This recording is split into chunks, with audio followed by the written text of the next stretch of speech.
What's up, guys? Welcome back to the channel. We have another project started. Yes, we are doing another vehicle.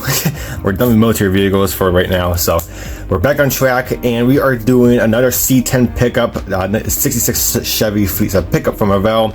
I built this kit a couple years ago, not quite a couple years ago. Well, actually, yeah, about a year ago from now. We did it as a full-on custom slam down to the ground truck. But for this particular one, we're not doing it as well. We're basically not doing it as well. Far from box stock. Let's just show you what we got going on. So we're gonna go ahead and just lower you guys down, and we got a custom. This is a custom, basically slam down to the ground, which we are be doing another slammer service truck. So the way that you kind of see how it's sitting, this is pretty much how it's gonna sit. I'm hoping it might be off the ground just a little bit. But if not, and oh well, I mean, it still looks pretty darn cool, which is like onto the ground like this part.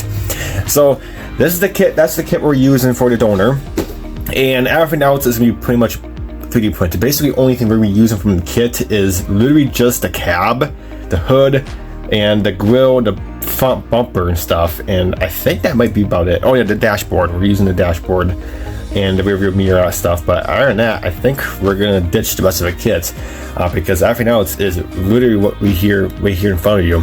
So we're gonna go ahead and take it piece by piece. I'll show you the frame first. This is the frame that's going under it. Pretty darn cool. Really nice. It's actually multiple one piece, so front end's more than one piece, which is fantastic. And that's pretty cool. And then of course the rear end is molded separate, so that's really neat. We'll show you the rear end. This is pretty cool. This is gonna be a diamond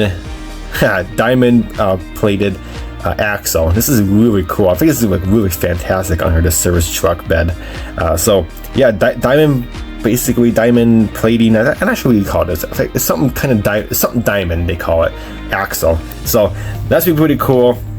And then of course we got our springs, the air suspensions, shocks there and stuff. So we got that, and we got some other springs here. I think these are sway bars, I don't know, but those go on to the chassis as well.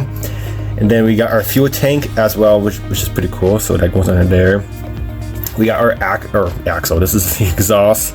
So really cool. We got our single exhaust tips going at the back. So that's gonna be tucked into the chassis, so it's not gonna be peeking out or anything like that.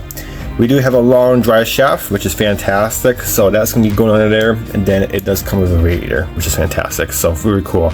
So that's pretty much about it for the chassis. So very basic. I want to show you the cab, the service bed. This thing is wicked cool.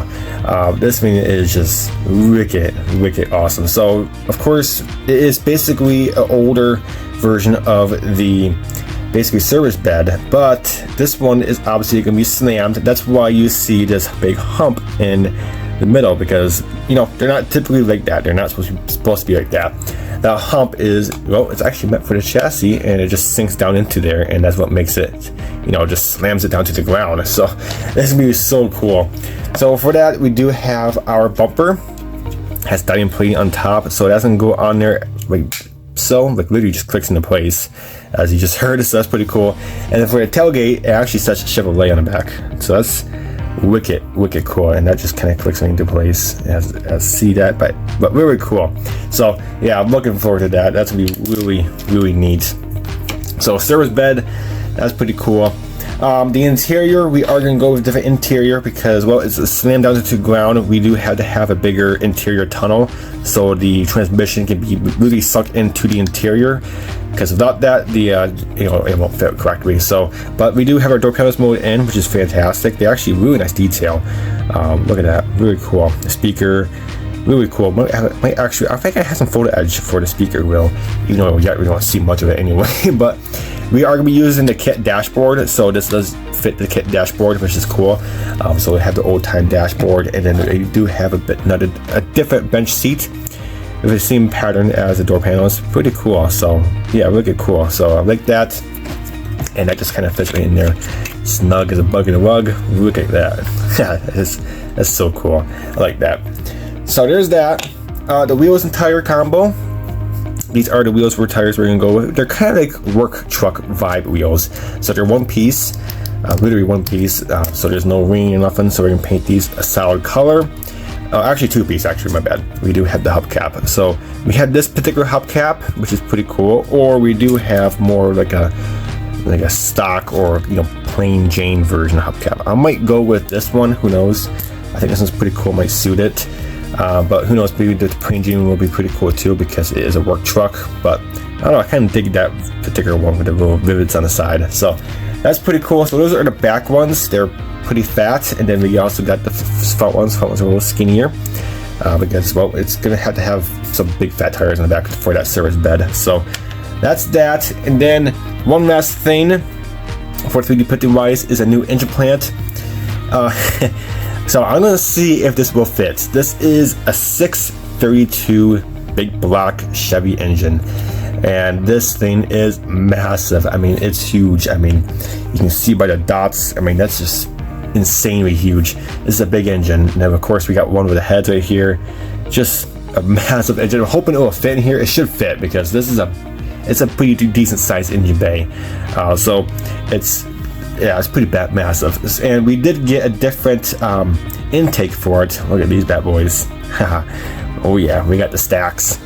We got the Vassie stacks, you want to call it. So those are really cool. I'm gonna be putting those on there. That's gonna look so fantastic under the hood.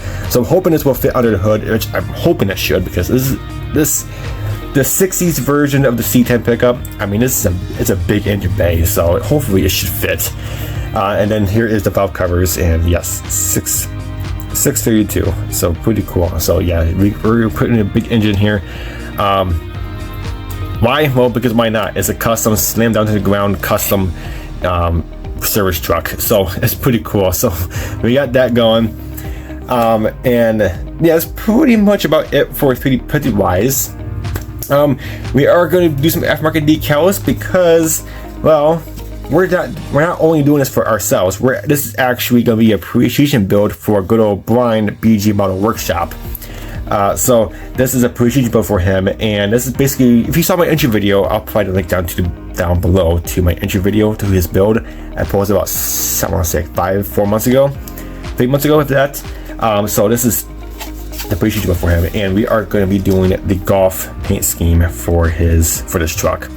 So this will be pretty cool. So we got a Golf service truck, which is fantastic, and then yeah, it should be pretty cool. So Golf paint scheme, and I lied about the 3D printed wise. We do have more 3D printed stuff. Let's pull those out. So we got some marker lights on top that goes on top of the roof, so that's pretty cool. So we'll paint those orange. We got a bunch of those. We do have some truck mirrors, which is fantastic. We have a strobe light. I'm not sure if we're gonna use the strobe light or not, but we do have the big truck mirrors, which is fantastic. And then this thing is a push guard, which is fantastic. This is pretty cool. So like, this is mainly used on tow trucks, but I kind of think it would be pretty cool to put it on this truck, because it's a road service Golf, service truck. So they're going out fixing breakdowns, and say like if a car is broken down on the middle of the road, they can obviously use this and push the car off the street and stuff. So we might maneuver this and use this on the front end. I think it'd be pretty cool, like a tow truck style, but push bar. But I think it'd be pretty cool on the service truck as well. And then one more thing for decals, we do have these Gopher Racing service truck decals. So I am going to be using the road service on top, and I think that's pretty much about it. I'm not sure if we use anything else. Yeah, we're definitely be using the road service right there, black or white. So we got that. So that's pretty cool. Looking forward to it. And also, one other thing I forgot to mention or show you is we got some custom fenders to go in the engine bay. So the wheels will not be exposed. I don't want really exposed wheels. We're going to have the fenders closed off, but they're going to be inside the body and stuff. So they're going to stick up, and it should be pretty cool. So hopefully it will fit in there with the wheels or with that big engine. So, but other than that, guys, that's pretty much about it. Let me show you the colors real quick before we end this video. These are the colors we got from Mammo by Meg. We got the Golf colors. So we got the blue and then the Golf blue, orange. So the main truck we're going to do in the blue such as the whole body and stuff, and then the orange is gonna be the accent colors. Like we'll do the wheels, just like a race car. We'll do the wheels in the orange, and we'll do the bumpers in orange as well. So, but that's what we got. We might do it rusty, but if I do it rusty, I kind of want to do it as a, you know, like a clear coat finish on top. Like my other C10 pickup I built a couple months ago, the blue one, I did it kind of like rusty looking, but I put a clear coat finish over it. I might do that on this one. I'm not sure. I think it'd be pretty cool if they just treated the rust and just clear coat the entire thing. I think it would be pretty slick. But other than that, guys, that's it for this video. We'll come back when I have my first update video. I'm gonna break out the kit and get a mock-up on it. So it should be cool, and this should be a really cool project. So looking forward to it. But other than that, guys, that's it for this video. Hope you enjoyed, and until next video, we'll catch you guys next time.